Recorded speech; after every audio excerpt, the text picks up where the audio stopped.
National educated youth union की बेरोजगार महापंचायत का आज आयोजन होगा, जहां इंदौर के पास बिजलपुर में ये बेरोजगार महापंचायत आयोजित होगी। राहुल गांधी की भारत जोड़ो यात्रा को देखते हुए अब इसे बिजलपुर में आयोजित किया जा रहा है, तो राहुल गांधी भी इस महापंचायत में शामिल हो सकते हैं। प्रदेश भर से 10,000 के करीब बेरोजगार युवाओं को जोड़ा जाएगा। तो नेशनल एजुकेटेड यूथ बेरोजगारी महापंचायत होगी, जहां राहुल गांधी इस महापंचायत में शामिल हो सकते हैं।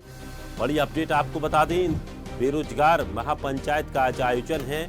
नेशनल एजुकेटेड यूथ यूनियन की बेरोजगार महापंचायत है। इंदौर के पास बीजलपुर में ये बेरोजगार महापंचायत आयोजित होगी और ऐसा माना जा रहा है कि राहुल गांधी भी इसमें शामिल हो सकते हैं और करीब प्रदेश के 10,000 बेरोजगार युवा इस महापंचायत में हिस्सा लेने वाले हैं।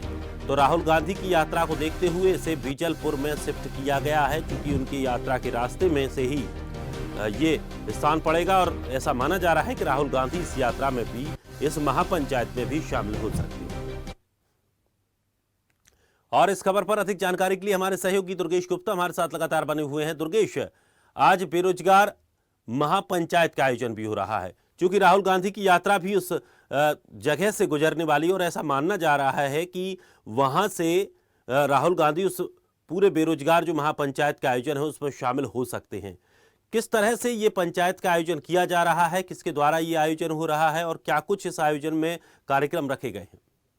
बिल्कुल दिनेश, नेशनल यूथ के द्वारा यह बेरोजगारी महापंचायत का आयोजन किया जा रहा है, जिसमें मध्य प्रदेश के करीब 10,000 युवा इस महापंचायत में शामिल होंगे। सबसे अहम बात यह है कि मौजूदा सरकार की जो रणनीति है, मौजूदा सरकार की जो नीतियां हैं, उसके खिलाफ में प्रदेश का युवा उतरा हुआ है। और सबसे जो अगर बात देखने वाली बात होती है तो बेरोजगारी को लेकर, जो कि आज के युवा के लिए एक सबसे बड़ी चुनौती निकलकर सामने आई है कि काफ़ी बड़ा युवा वर्ग जो कि बेरोजगार है, लगातार मौजूदा सरकार से मांग करता है कि उनको रोजगार के अवसर मुहैया करवाए जाएं।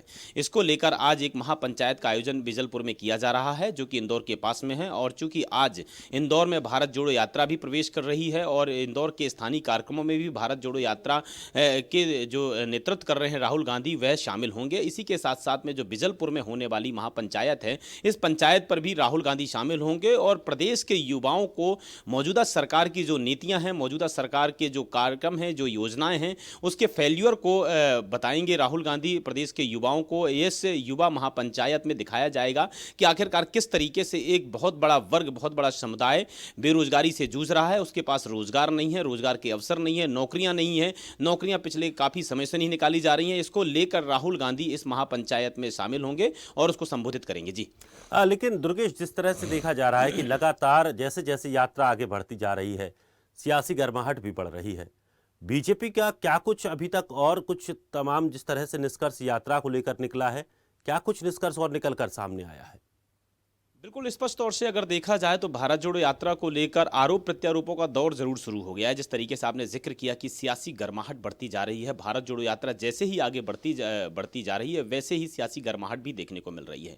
जिस तरीके से हमने देखा कि पिछले 2 दिनों पहले जिस तरीके से एक वीडियो जारी हुआ भारत जोड़ो यात्रा का, जिसमें पाकिस्तान जिंदाबाद के नारे लग रहे थे, इसको भारतीय जनता पार्टी ने काफ़ी भुनाने की कोशिश की और इस वीडियो को सोशल मीडिया पर वायरल करके भारतीय जनता पार्टी में तमाम तरह के आरोप भारत जोड़ो यात्रा को लेकर लगाए, राहुल गांधी की यात्रा को लेकर लगाए। वहीं से राहुल गांधी की अगर यात्रा में बात की जाए तो राहुल गांधी के जो लोग हैं, जो कांग्रेस पार्टी के वरिष्ठ नेता हैं, उन्होंने भारतीय जनता पार्टी को भी इस मंसूबे से घेरा कि भारतीय जनता पार्टी की यह बिलबिलाहट है, जो भारतीय जनता पार्टी अब घबरा रही है, भारत जोड़ो यात्रा से डर गई है और इसी वजह से कहीं ना कहीं ये तथ्यहीन बातें कर रही है। और इस प्रकार के जो माहौल है, इस प्रकार का माहौल भारत जोड़ो यात्रा को लेकर, कांग्रेस पार्टी को लेकर, इस प्रकार का माहौल भारतीय जनता पार्टी के द्वारा क्रिएट किया जा रहा है ताकि भारत जोड़ो यात्रा बदनाम हो। तो कहीं ना कहीं दोनों में ही एक सियासी गर्माहट देखने को मिल रही है। जहां तक कि हमने देखा कि कल बीते हुए दिन लोकेंद्र पाराशर, जो कि भारतीय जनता पार्टी के प्रवक्ता हैं, मीडिया प्रमुख हैं, उनके खिलाफ में छत्तीसगढ़ में मामला भी दर्ज हुआ, क्योंकि लोकेंद्र पाराशर ने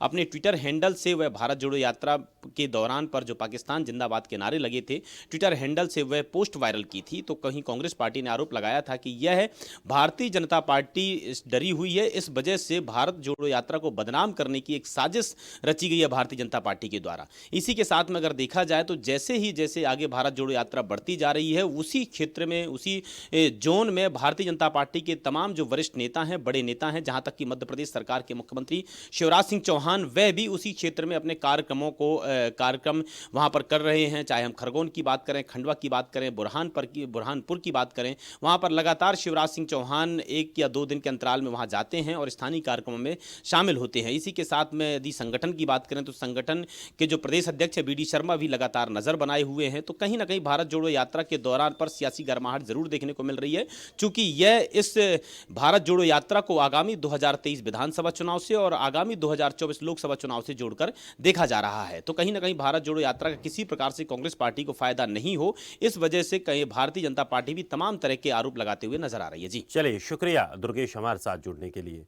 तो भारत जोड़ो यात्रा का आज 5वां दिन है, जहां प्रदेश भर में ये यात्रा कुछ जगहों से होकर निकलेगी और 12-13 दिन तक ये यात्रा रहेगी, लेकिन उसके बीच में ये तमाम कार्यक्रम भी आयोजित हो रहे हैं। तो वहीं यूथ कांग्रेस के द्वारा एक कार्यक्रम का आयोजन किया जा रहा है, जो बेरोजगारी महापंचायत कार्यक्रम रहेगा, जिसमें ऐसा माना जा रहा है कि राहुल गांधी भी शिरकत कर सकते हैं।